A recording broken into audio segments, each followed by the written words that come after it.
Well, hello, folks. I'm L.A. Little, and this is your daily NeoTA wrap, where we take a look at these markets and we do it from a neoclassical perspective, each time asking ourselves what happened today and what does it tell us about the coming ones.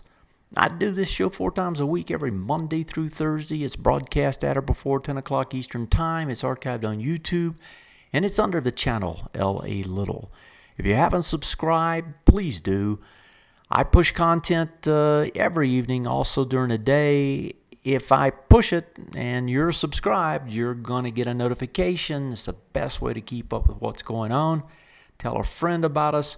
Spread the word. I think we do some really good things here at TA today, and we're the only ones doing neoclassical. I am the inventor of neoclassical and have written books about it. You can check those out as well. If you haven't, you might want to. You can get them here if I just scroll down, scroll over, right here on the website. So if we take a look at what happened today, price-wise, we had some significant selling, especially in Europe, right? If you look at the CACs and the DAX, down 3.5%, almost 4% on the DAX. More fallout from that Volkswagen story where they took that stock down another 20% today. Looking elsewhere, S&P 500 only lost 1.25. We actually had the Dow down just over 1%. Looking a little bit farther, though, the weakness was over here in the NASDAQ again. NDX drops 1.5. It was down over 2.5 or almost 2.5 today. 1.5 also on the NDX itself. Bonds were up heavy today, about 2%, 2 full points after hours, down slightly. And gold, silver got hammered today as well. If we look at the charts, there the DAX, if we start with where we had the real pressure last night, the DAX was hammered lower. That push down just annihilated any kind of hope of this thing not testing these lows. You know, Germany is deep into the bar now, right? It's deep into this bar. This thing, I can't see how it's not going to come test these lows at this point. And so I would expect Germany to keep working its way down there. Now, what we may see in the meantime is we may see some sort of an ABCD structure create again, because this thing is already extended now beyond the ABCD structure that it had in place. So you overextend, right? Maybe you get some sort of a bounce, maybe back up to this area.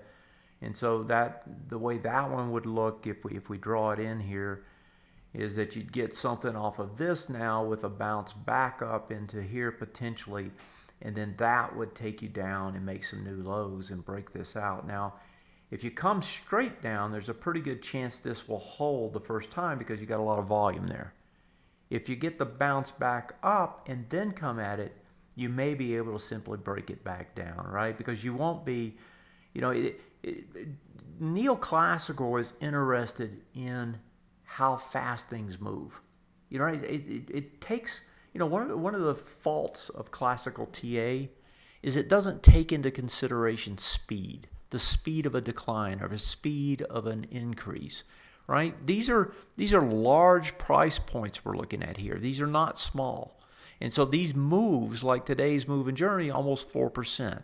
On a major index, you just had, back here, you just had a 3% decline. So you've declined almost 10% in 4 days. That's fast on a major index.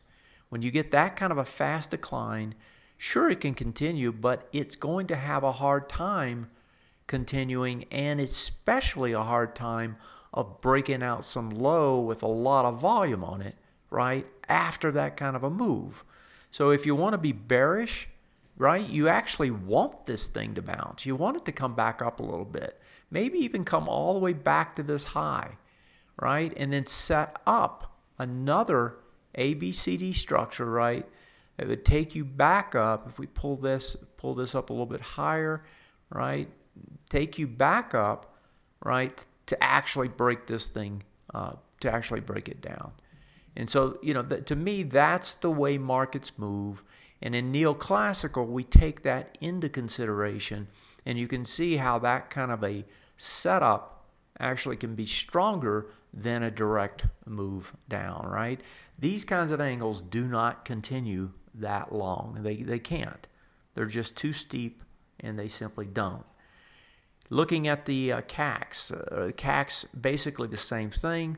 Comes down, is deep into the bar now, breaks through the support zone, volume's picking up. This also can come lower. Asia bounced a little bit last night. Nikkei was closed. Our markets, if we come back to our markets now, so that's the backdrop, right? You got a lot of pressure happening in Germany.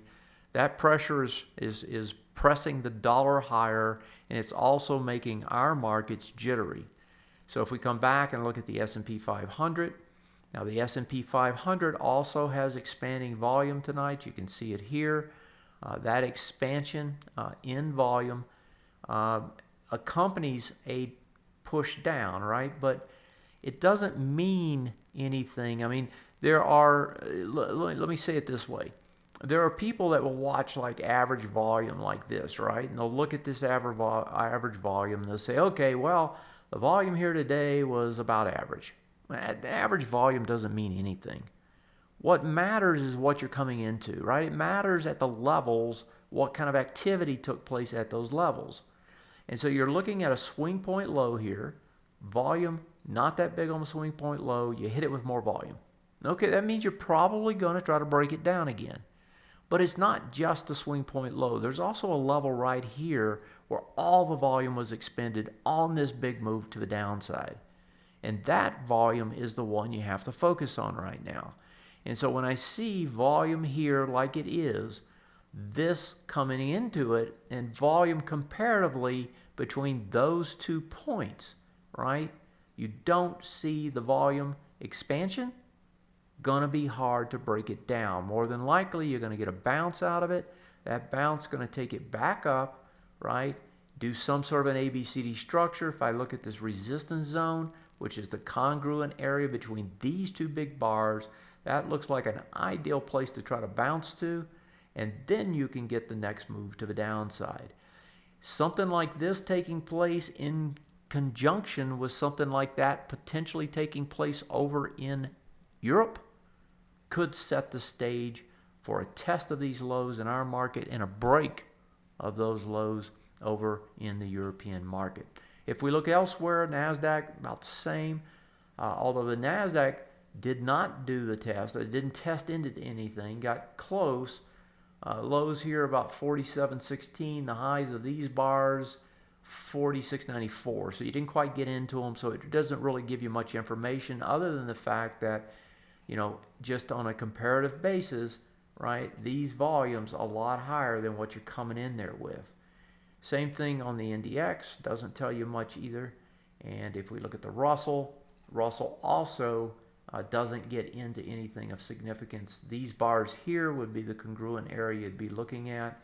They don't get down there. They don't test the lows, anything. So the only one telling us anything is the S&P 500, and the S&P is suggesting we're probably going to try to bounce. So that's the indexes. If we take a quick look at the OX markets, because we're starting to get some serious action in the dollar, a lot of that action is a result of some of the fears, right? People typically rush to the dollar on fear. There's also the geopolitical stuff in Europe that's pushing people towards the dollar. I was talking to a member today in Europe. He was talking about the geopolitical pressures in the Ukraine. Well, not so much in the Ukraine, but in Syria with the Russians, with potentially in Turkey. You've got the peninsula down in Saudi Arabia and Yemen. A lot of geopolitical issues going on in that region, and it's making folks nervous. If we look at the swing point high here, right, we're getting up to close to it, right? So as we come up to it, volume's a little bit heavier, but lighter, but I don't really watch the volumes this close unless we get big spikes. So and another thing I've talked about before is, the volumes don't mean as much until you get somewhere. Right? Volumes can be nothing, and when you get here, the question is does volume expand or not? Do the buyers keep coming, or do they not? Right? That's when you find out, right? When you cross this territory, get into that territory, and you test that high, right? And then you've got something to compare to. You compare to that bar and you see what you look like. Same thing on the next one, right? And on the next ones. Anyway, we were talking, I think earlier this week, we were talking about an ABCD structure. I may have talked about it last night. And that ABCD structure is from here. And if you draw that out, right, it takes you almost to the top. That would set you back up, right, with an ABCD to take you up to test the highs. And if we pull over the weekly chart, those highs on the weekly chart are the ones we're looking for. And let me get this lined up so you can see it. Those highs, you know, the critical area here on this test, right, is going to be this area here, right? And then the one above it, we're coming into that area right now.